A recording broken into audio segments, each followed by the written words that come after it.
मैं हैरान होता हूँ तलाश चौधरी साहब से। मैंने इनकी गुफ्तगू सुनी, मैंने फैसल वाडा की गुफ्तगू और वो अल्फाज सुने, मुझे बड़ा एहसास हुआ कि तरबियत ही नहीं दी शायद उनको। उन्होंने आर्टिकल 66 पढ़ा नहीं है कि जजेस के कंडक्ट के बारे में, जजेस के बारे में अल्फाज तो हो सके तो वो सुनिएगा, तकरीरें सुनिएगा। यानी हद ये होती है आप किसी बात। किसकी तकरीर की बात कर रहे हैं? मैं फैसल वाडा की और तलाल चौधरी की जो पार्लियामेंट में की है उन्होंने, तलाल आर्टिकल 66 तलाल है तो चौधरी वह साहब की कौन सी, क्योंकि फैसल वाडा साहब तो मौजूद नहीं है, लेकिन तलाल चौधरी साहब की किस तकरीर की बात कर रहे हैं आप? आज की ये तकरीर की? मुझे खान साहब मैं एक गुजारिश करूं, मेरी गुजारिश करूं, मैं 11-12 मिनट की मेरी तकरीर है और जो भी ये साहब बात कर रहे हैं इन्हें कहें सुन लें।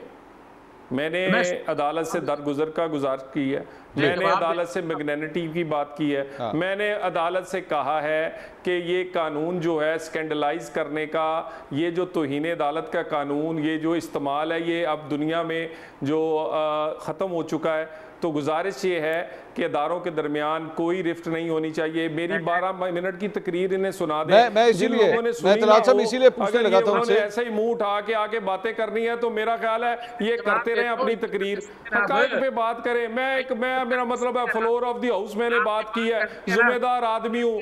मेरा मुंह उठा के पता नहीं कौन बात कर रहा है जी, इसने ये कर दिया। अभी सुनो तो सही ना, आप सुनी होती नहीं है, बात करने शुरू हो जाते हैं। पहले 12 मिनट की तकरीर सुनाए इसको, मैं अजहर साहब सुनाए ना, मैं इससे बात ही नहीं करना चाहता। ये जो भी है जी इसको तकरीर सुनाए, इसको तकरीर सुने, उसके बाद उस पे पूरा कोई मेरा एक फिक्रा निकाल के दिखा दे कि जिसमें ये शायबा भी हो कि वो गैर पार्लिमानी वर्ड है। कोई एक फिक्रा। मैं तलाल साहब ये चीज हमने तो जज साहिबान पे बात ही नहीं की। जी तलाल साहब मैं यही कह रहा हूँ, मेरा एक मिनट अजहर साहब एक मिनट, अजहर सिद्दीक साहब एक मिनट।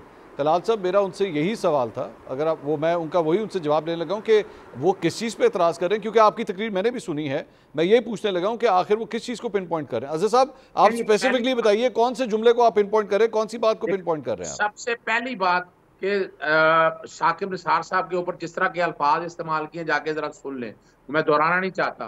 फिर उन पर इल्जाम लगाया कि उन्हें पैगाम दिया। आपने स्पेसिफिकली इनसे पूछा किसने पैगाम दिया, कोई नहीं। मैं चैलेंज करता हूं इनको। और वजह क्या है कि ऑडियो वीडियो का धंधा जो है ना, वो इश्तियाक मिर्जा का केस नहीं पढ़ा इन्होंने। उसमें अरशद मलिक ने इतने इल्जाम लगाए थे, नैब कोर्ट में भागे थे कि हमने ऑडियो वीडियो पे बात ही कोई नहीं करनी है। और अगली बात बता दूं कि तौहीन अदालत का कानून मेरा आपका नहीं बनाया हुआ।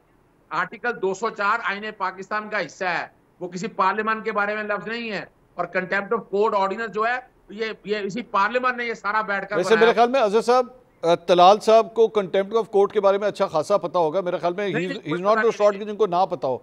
उन्होंने तो he is been a victim of that ना, इनको तो पता है इस चीज का। नहीं देखे, मैं बताऊं आपको, अब उन्हें पता नहीं कि नाहल कैसे किया। भाई जब आपने अल्फाज, वो जो अल्फाज 5 जजेस के बारे में अल्फाज, मुझे तो याद है, मैंने तो इसलिए देखिए इनको तौहीन अदालत में सजा दी गई, उसकी वजह से नाअहल हुए। नवाज शरीफ ने आर्टिकल 62(1) के साथ आज भी जायदादें का सबूत नहीं दिए, इसलिए नाअहल। और ये सिर्फ खाली नवाज शरीफ की नाअहली नहीं है, बहुत से लोगों की। मेरा अजहर साहब सवाल ये है कि क्या अब अगर आप एक सेनेटर हैं, आप सेनेट के फ्लोर पे खड़े हुए हैं, आप वहां पे क्या अपनी राय का इजहार नहीं कर सकते? क्या एक पार्लियामेंटेरियन को इस बात का राइट नहीं है? कर सकते हैं, आप जजेस के कंडक्ट के बारे में बात नहीं कर सकते। अच्छा। आइन आर्टिकल 66 पढ़ लें। और मैं बाकायदा मैंने फैसल वाडा की सारी तकरीर का ट्रांसक्रिप्ट तैयार कर लिया है। तलाल चौधरी साहब की अपनी जो तकरीर है उसका ट्रांसक्रिप्ट मेरा तैयार हो रहा है। मैं यकीनन मैं बाकायदा स्पीकर को लिखूंगा पहले, और उसके बाद ये तौहीन अदालत का वाज़ेह तौर पर ये बनता है कि इनको देखें जो मर्जी करना हो, ये सियासी गुफ्तगू बैठ के जजेस के इस वक्त अगर आप मिसाल के तौर पर अगर इस्तेमाल हो रहे हैं, फैसल वाडा साहब ने अगर एक प्रॉक्सी के तौर पर अगर वो कोशिश कर रहे हैं, जिस तरह के डॉक्यूमेंट लेकर आते हैं, जिस तरह की इंफॉर्मेशन है, और सारी इंफॉर्मेशन झूठ पर मबनी थी। चले मैं तलाल साहब को एक मिनट, तलाल साहब का पॉइंट ऑफ व्यू तो सुने ना। तलाल साहब आप इस पे क्या? मेरी गुजारिश सुने, ये जो भी साहब हैं इन्हें कहें मुझे ये बता दें कि जिस फिक्रे पे मैं नाअहल हुआ था वो क्या फिक्रा था। चले ये बता दें मुझे। बताएं जी सर। देखिए आपने 5 जजेस के बारे में क्या लफ्ज किए थे, याद है आपको?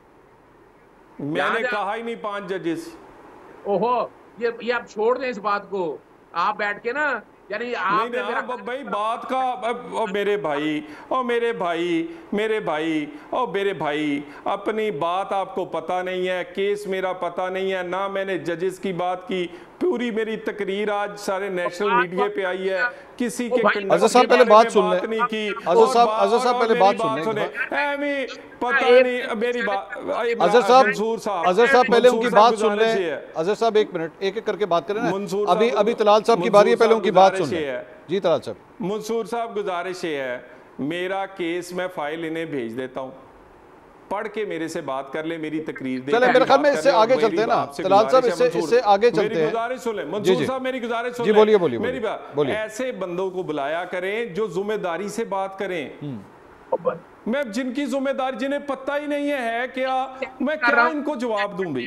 तलाल साहब मैं इसलिए आपको तौहीन अदालत में सजा हुई है, तौहीन अदालत में सजा हुई है। सर वो तो अब खत्म होगी ना, वो सजा खत्म हो चुकी है। आपको पता ही नहीं मेरे केस का, मेरे केस का नहीं पता ना, आपको मेरी तकरीर का पता है। अच्छा चले मैं आगे चलना चाह रहा हूँ सर, मेरी तकरीर का पता है। और भाई मेरे, आप पढ़ के आया करें, ये पढ़ के आया करें, ये पढ़ाई के बगैर ये एमी ओंग बुटोंग ना बोला करें, पढ़ के आया करें। अच्छा सर साहब एक मुझे आगे चलने देना सर। तलाल साहब मेरा सवाल सुन लीजिए। अजहर साहब एक मिनट ठहरिएगा सर। तलाल साहब एक और जो इंप्रेशन आया है वो आज जितने हुकूमती सेनेटर्स थे, आपने भी तकरीर की, आपके अलावा भी दीगर सेनेटर्स ने तकरीर की, उनका तमाम का फोकस जो है वो एक ही पॉइंट के ऊपर था और वो था जुडिशरी के ऊपर, जजेस के हवाले से। ये ऐसा क्यों था कि सब ने एक ही राइम करके जो है वो एक ही टॉपिक के ऊपर बात की? देखें मैं तो इससे मुतासर हूँ, मैं रिसीविंग एंड पे रहा हूँ, ठीक है, और मैंने अदालत से रिक्वेस्ट की है कि पूरी दुनिया में स्कैंडलाइज करने का ये कानून अदालत को और अदलिया को ख़त्म हो चुका है, अब कोई इस्तेमाल नहीं करता मुहज़्ज़ब दुनिया में। और मैंने गुजारिश की है चीफ जस्टिस साहब से और अदालतों से कि आप भी रिस्ट्रेन और मैग्नेनिटी, और ये वो असूल हैं जो हर जज साहब के लिए और अदालत के लिए हैं, आप भी ये अपनाएं। अगर आप बड़ा दिल, आपको तनकीद से नहीं बिल्कुल भी घबराना चाहिए, और ऐसी कोई बात, और हम नहीं चाहते कि अदारों के दरमियान कोई चीज़ हो। और मैंने कहा है कि पार्लियामेंट तो अदलिया के पीछे खड़ी है, हम आपके मुहाफ़िज़ हैं, हम ना आपकी तहरीकें चलाते हैं, हम आपके लिए अच्छी कानून साजी करते हैं ताकि आपको तहफ़्फ़ुज़ मिले। हमने तो आपकी दी हुई सज़ाएं जो कि हम समझते थे कि ठीक नहीं है, वो तौहीन अदालत की हो या फांसी की हो, हम फंदों से झूल गए हैं, लेकिन हमने सर नहीं उठाया और नहीं उठाएंगे। लेकिन इस वक्त पाकिस्तान में माहौल ऐसा नहीं है कि अदारों के दरमियान कोई रिफ्ट नजर आए। हम पाकिस्तान में इन्वेस्टमेंट आनी है, पाकिस्तान में इस्तेकाम आना है, पाकिस्तान की मईशत से लेके गरीब की रोटी तक इस्तेकाम से जुड़ा हुआ है। मैंने तो ये गुजारिश की है।